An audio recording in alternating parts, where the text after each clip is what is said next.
In this video, tatalakayin po natin ang 7 masasamang pagkain para sa ating utak.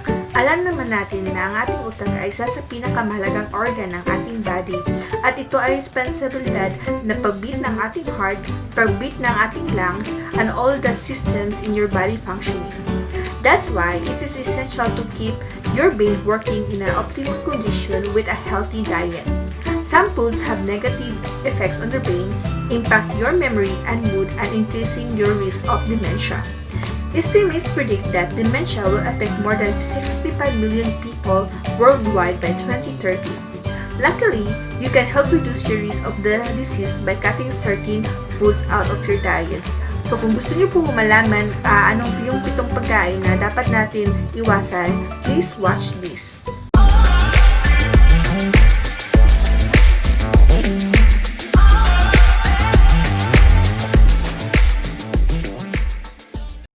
Hi guys! Welcome po sa aking channel. Hi, it's me, Miss Tata. Thank you po sa lahat sa nag-subscribe po sa akin. At kung ikaw po ay napadaan dito, or you're new here, please do subscribe, click the bell button, isama nyo na po yung all para if meron po akong future videos ay manotify po kayo kaagad. At thumbs up it with a heart po. So itong video na po ay tatalakayin po natin ang 7 masasamang pagkain para sa ating utak. But before that, disclaimer lang po, hindi po ako isang registered doctor, dietitian, or nutritionist, and all the information presented in this video is based on Healthline studies and all information purposes only. You shouldn't rely on this information as a substitute for, nor does it replace professional medical advice. If you have any concerns or questions about your health, you should always consult with a professional physician. So, number 1 po na worst food for your brain is sugary drinks. Ito po ay kagaya ng mga soda, sport drinks, energy drinks, and fruit juice. A high intake of sugary drinks not only expand your waistline and boost your risk of type 2 diabetes and heart disease, it also has a negative effect on your brain. An excessive intake of sugary drinks increase the odds of developing type 2 diabetes, which has been shown to increase the risk of Alzheimer's disease. In addition, higher sugar levels in the blood can increase the risk of dementia, even people without diabetes. A primary component of many sugary drinks is high fructose corn syrup, or HFCS, which consists of 55% fructose and 45% glucose. A high intake of fructose can lead to obesity, high blood pressure, high fats, diabetes, and artificial dysfunction. These aspects of metabolic syndrome may lead to an increase in the long-term risk of developing dementia. While further studies in humans are needed, the results suggest that a high intake of fructose from sugary drinks may have additional negative effects on the brain beyond the effects of sugar. So kung kayo po ay mahilig sa mga sugary drinks, dapat ililesen natin ito, i-cut off, at we will search for alternative kagaya ng tubig, unsweetened iced tea, vegetable juice, and unsweetened dairy products. So, number 2 is refined carbs, or ito po yung tinatawag nating refined carbohydrates. Ito po, it includes sugar and highly processed grains kagaya ng white flour. This type of carbs po, meron po ito siyang high glycemic index, and it means your body digests them quickly, causing a spike in your blood sugar and insulin levels. Talagang tataas yung blood sugar mo at ang insulin levels. At pag kinakain natin ito from large quantities, these foods often have a high glycemic load. Ang glycemic load po ay refers to how much a food raises your blood sugar levels based on the serving size. So, mga pagkain na high po ng glycemic load at high ng glycemic index have been found to impair your brain.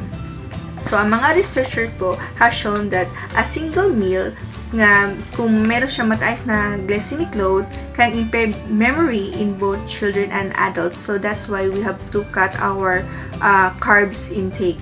Another study in health university students found that those who had a higher intake of fat and refined sugar also have a poorer memory. This effect on memory may be due to inflammation of the hippocampus, a part of the brain that affects some aspect of memory as well as responsiveness to hunger and fullness cues.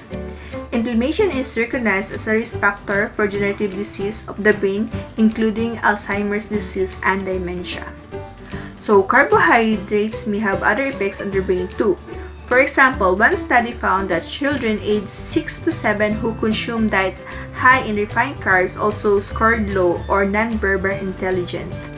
However, these studies could not determine whether consuming refined carbs caused these lower scores or simply whether the two factors were related.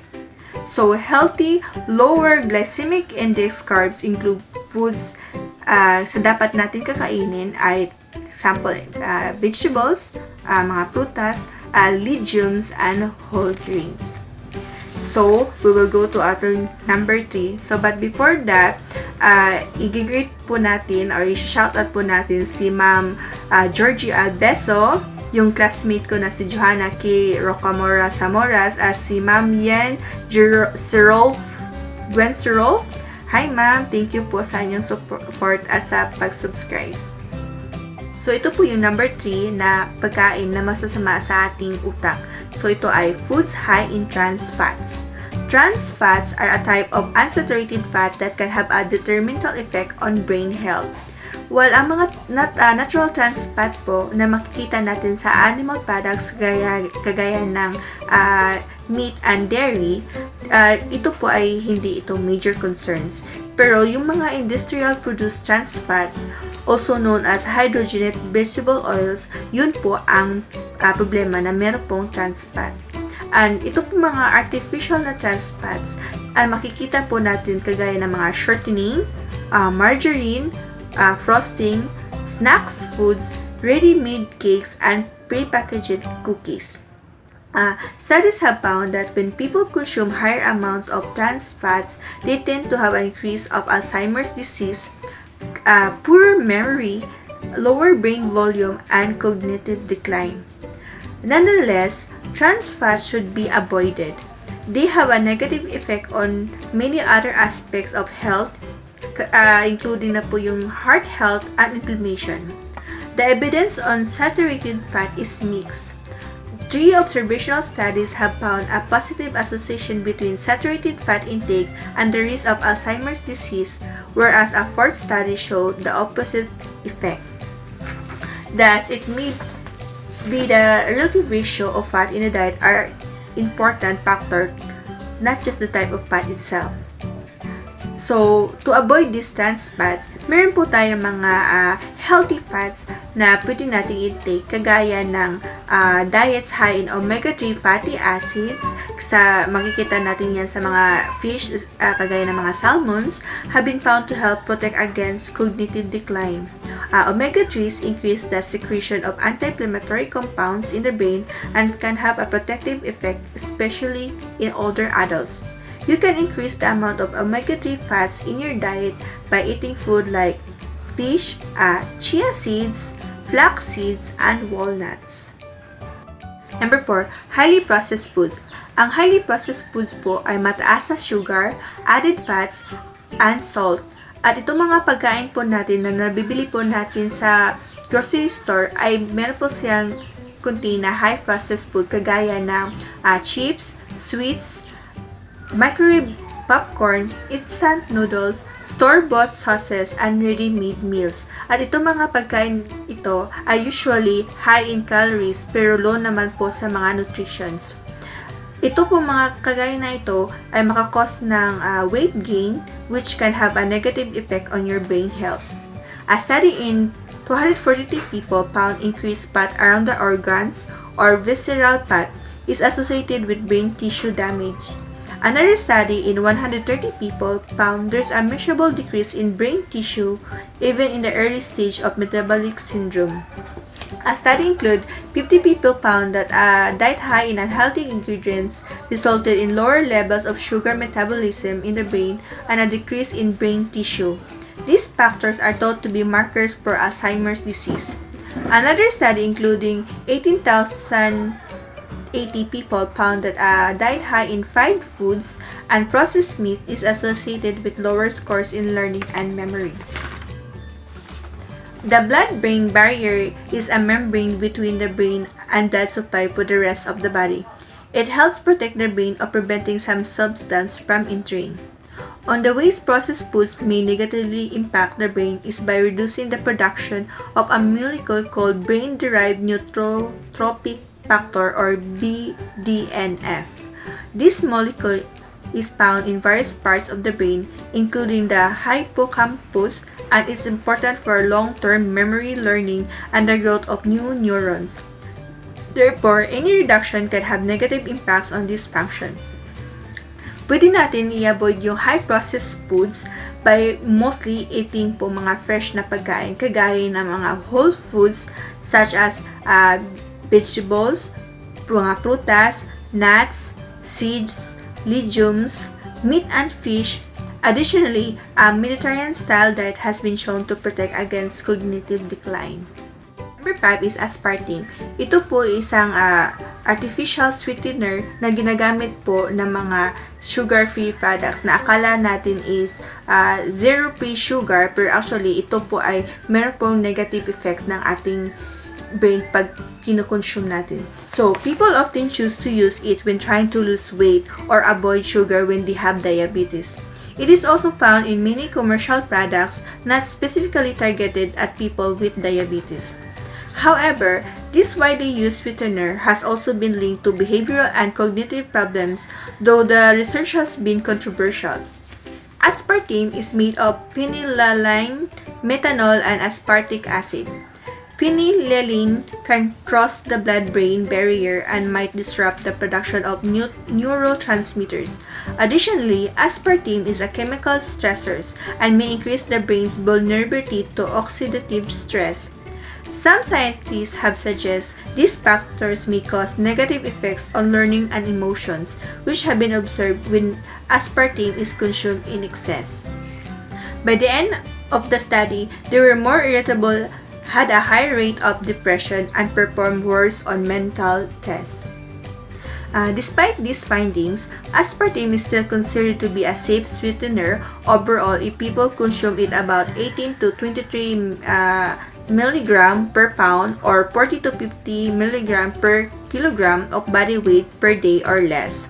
According to these guidelines, a 150-pound or 68-kilogram person should keep their aspartame intake under about 3,400 mg per day at the maximum. For reference, a packet of sweetener contains about 35 mg of aspartame, and a regular 12 ounces or 34 ml can of a diet soda contains about 180 mg. Amounts may vary depending on brand. In addition, a number of papers have reported that aspartame has no adverse effect. However, if you prefer to avoid it, you should simply cut artificial sweeteners and excess sugar from your diet altogether. Number 6. Alcohol. When consumed in moderation, alcohol can be an enjoyable addition to a nice meal. However, excessive consumption can have serious effects on the brain. Chronic alcohol use results in a reduction in brain volume, metabolic changes, and disruption of neurotransmitters, which are chemicals the brain uses to communicate. People with alcoholism often have a deficiency in vitamin B1. This can lead to a brain disorder called Wernicke's encephalopathy, which in turn can develop into Korsakoff syndrome. This syndrome is distinguished by severe damage to the brain, including memory loss, disturbance in eyesight, confusion, and unsteadiness. Excessive consumption of alcohol can also have negative effects in non-alcoholics. Heavy one-off drinking episodes are known as binge drinking. These acute episodes can cause the brain to interpret emotional cues differently than normal. For example, people have a reduced sensitivity to sad faces and an increased sensitivity to angry faces. Furthermore, alcohol consumption during pregnancy can have devastating effects on the fetus.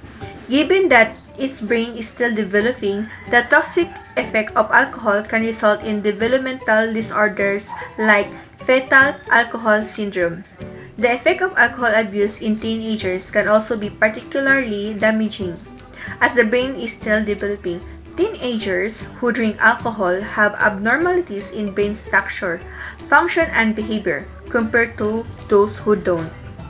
Particularly, alcohol beverages mixed with energy drinks are concerning, so please avoid that. An additional effect of alcohol is the disruption of sleep patterns. Drinking a large amount of alcohol before bed is associated with poor sleep quality, which can lead to chronic sleep deprivation. However, moderate alcohol consumption may have beneficial effects, including improved heart health and a reduced risk of diabetes. These beneficial effects have been particularly noted in moderate wine consumption of 1 glass per day. Overall, you should avoid excessive alcohol consumption, especially if you're a teenager or young adult, and avoid binge drinking entirely. If you are pregnant, it is safest to avoid drinking alcohol altogether. Number 7. Fish high in mercury. Mercury is a heavy metal contaminant and neurological poison that can affect brain health. Long-lived predatory fish are particularly susceptible to accumulating mercury and can carry amounts over 1 million times the concentration of their surrounding water. For this reason, the primary food source of mercury in humans is seafood, particularly wild varieties. After a person ingested mercury, it spreads all around their body, concentrating in the brain, liver, and kidneys. In pregnant women, it also concentrates in the placenta and fetus. The effects of mercury toxicity include disruption of the central nervous system and neurotransmitters and stimulation of neurotoxin, resulting in damage to the brain. For developing fetuses and young children, mercury can disrupt brain development and causes the destruction of cell components. This can lead to cerebral palsy and other developmental delays and deficits. However, most fish are not a significant source of mercury. In fact, fish is a high-quality protein and contains many important nutrients such as omega-3s, vitamin B12, zinc, iron, and magnesium. Therefore, it is important to include fish as a part of a healthy diet. Generally, it is recommended that adults eat 2 to 3 servings of fish per week. However, if you're eating shark or swordfish, only consume 1 serving and then no other fish that week.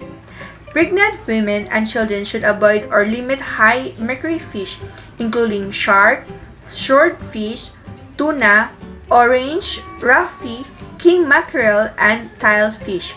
However, it's still safe to have 2 to 3 servings of other low-mercury fish per week. Recommendations may differ from country to country, depending on the types of fish in your area. So, it's always best to check with your local food safety agency for the recommendations that are right for you. Also, if you are catching your own fish, it is a good idea to check with local authorities about the levels of mercury in the water you are fishing from. So, ayan po, we will conclude all the 7 worst food for your brain into a bottom line.